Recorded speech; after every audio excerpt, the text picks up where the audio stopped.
সোহাগ মিয়ার বাগিনা বুঝো না, টাকার তো আর অভাব নাই আমার। মামার 3-4টা বাড়ি যেমন আছে, আমারও এক্সপোর্ট ইম্পোর্টের ব্যবসা আছে। তাহলে কি ভাই এই 50 আমার দিলেন, আমি কি মালটা লুডামু? হ্যাঁ উড়াও, সমস্যা নাই। ভাই আপনার মামা যেমন বড় দিলের, আপনিও কিন্তু এমন বড় দিলের রে ভাই।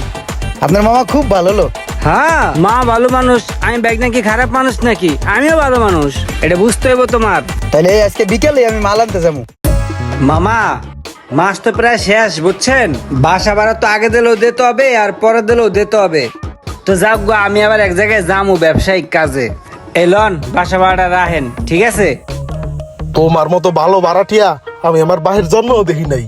আমি চাই তুমি আমার বাড়িতে 1000 বছর থাকো। একই কথা কইলেন মামা। আমের বাসায় যদি আমি 1000 বছর থাই, তাহলে কি আমি বাড়িঘর করবো না? আমার কি শখ নাই যে আমি একটা বাড়িঘর কইরা বাড়িঘরে উড়ি? ওইটা কইলাম আর কি কথার কথা। ঠিক আছে মামা, তাহলে এরকম কথা আর কইেন না, বুকে কষ্ট লাগে।